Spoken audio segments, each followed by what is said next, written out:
Hello students, आज हम male gametophyte के डेवलपमेंट के बारे में पढ़ेंगे। पहले के लेक्चर में हमने एंथर की स्ट्रक्चर देखी थी, परागकोश की संरचना देखी थी। मेल रिप्रोडक्टिव ऑर्गन स्टेमन की संरचना हम देखें तो उसके 3 भाग होते हैं: परागकोश, पुतंतु और योजी। परागकोश पुतंतु से योजी के द्वारा जुड़ा हुआ रहता है, जिसमें हमने परागकोश में देखा था कि outer layer epidermis, endothecium, middle layer और टेपिटम, इन 4 लेयर से घिरी हुई माइक्रोस्पोरेंजिया पाई जाती है एंथर के अंदर। और माइक्रोस्पोरेंजिया में माइक्रोस्पोर मदर सेल से माइक्रोस्पोर्स बनते हैं और ये माइक्रोस्पोर्स टेट्राड के अंदर उपस्थित होते हैं। जब ये टेट्राड से फ्री हो जाते हैं तो इनको पोलन ग्रेन्स बोला जाता है। तो जैसा कि हम फिगर 1.6 में देख रहे हैं कि ये पोलन ग्रेन्स एंथर से फ्री होकर के बाहर आते हैं। तो पोलन ग्रेन की स्ट्रक्चर देखें तो उसके अंदर एक्साइन आउटर लेयर होती है और इंटाइन इनर लेयर होती है। उसमें अंदर एक न्यूक्लियस होता है और एक जर्म पोर। आप फिगर में फिगर जो है उसमें देख रहे हैं, जर्म पोर है जहाँ से ये पोलन ग्रेन जर्मिनेट करेगा। न्यूक्लियस भी स्ट्रक्चर में हम देख रहे हैं 2 वैक्यूल डेवलप हो गई हैं और न्यूक्लियस सेंटर सिचुएशन से जर्म पोर की तरफ आ गया है। फिर ये न्यूक्लियस डिवाइड होगा। सी स्ट्रक्चर में हम देख रहे हैं वैक्यूल्स आपस में मिक्स होकर के एक बड़ी वैक्यूल, लार्ज वैक्यूल डेवलप हो गई है और डिवाइडिंग न्यूक्लियस में ये तर्कुतंतु बन जाते हैं और न्यूक्लियस डिवाइड हो रहा है।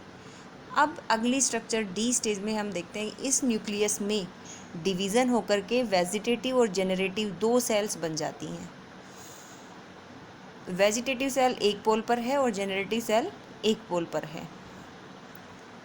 अब ये जर्म पोर से पोलन ट्यूब विकसित होती है। एक ई फिगर में देख रहे हैं पोलन ट्यूब बनती है और उस पोलन ट्यूब से जेनरेटिव न्यूक्लियस और ट्यूब न्यूक्लियस दोनों बाहर आ जाते हैं, पोलन ट्यूब में आ जाते हैं। अब जेनरेटिव न्यूक्लियस में एक और डिवीजन होता है, tube nucleus as it is रहता है। जेनरेटिव सेल में डिवीज़न होकर के 2 मेल गेमिट्स बनते हैं और tube nucleus as it is है। तो जो 2 मेल गेमिट हैं इसमें ये दोनों मेल गेमिट्स पोलन ट्यूब से बाहर निकलेंगे और फीमेल रिप्रोडक्टिव ऑर्गन वृत्तिकागर पर पहुंचने के बाद में पोलन ग्रेन्स जर्मिनेट होते हैं, वहाँ पोलन ट्यूब बनती है और वृत्तिका से होते हुए ओवरी तक पहुंचती है। तो ये दोनों मेल गेमिट्स ओवरी में डिस्चार्ज होते हैं एम्ब्रियो सैक के अंदर। और एम्ब्रियो सैक की स्ट्रक्चर हम आगे चल के देखेंगे। तो उसमें एक एग सेल होती है और एक सेंट्रल न्यूक्लियस होता है। तो एक मेल गेमिट सेंट्रल न्यूक्लियस से फ्यूज हो जाता है, जिसको सेकेंडरी न्यूक्लियस भी कहते हैं, और दूसरा मेल गेमिट एग सेल से फ्यूज हो जाता है। एक मेल गेमिट जो एग सेल से फ्यूज होता है वो एम्ब्रियो डेवलपमेंट में हेल्प करता है और एक मेल गेमिट जो सेकेंडरी न्यूक्लियस से फ्यूज होता है वो सेकेंडरी न्यूक्लियस 2n होता है, डिप्लॉयड होता है, और एक मेल गेमिट जाने के बाद में वो ट्रिप्लॉयड हो जाता है, जो कि एंडोस्पर्म के निर्माण में महत्वपूर्ण भूमिका निभाता है और वो एंडोस्पर्म भ्रूण को पोषण देने का काम करता है। तो ये था हमारा मेल गेमिटोफाइट का डेवलपमेंट, जो डायग्रामेटिकली हमने समझा। एक और डायग्राम के थ्रू मैं आपको एक्सप्लेन करती हूँ मेल गेमिटोफाइट का डेवलपमेंट इन पोलन ग्रेन। इस फिगर में आप देख रहे हैं कि ये फ्लावर है और फ्लावर से माइक्रोस्पोरेंजियम, पोलन सैक भी बोल सकते हैं उसको, माइक्रोस्पोरेंजियम में माइक्रोस्पोरोसाइट्स बनती हैं और फिर उसमें मियोसिस होता है। मियोसिस होने के बाद 4 माइक्रोस्पोर बनते हैं।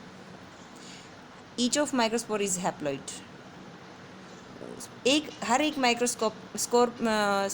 माइक्रोस्पोर में दो सेल्स वो न्यूक्लियस डिवाइड होकर के दो केंद्रकों में विभाजित हो जाता है, एक जनरेटिव सेल और एक वेजिटेटिव सेल।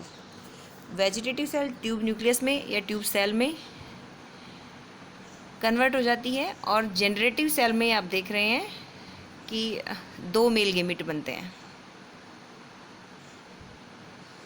इधर दूसरे डायग्राम में ये फीमेल गेमेटोफाइट का, एक तरफ से फीमेल गेमेटोफाइट का दिखाया हुआ है।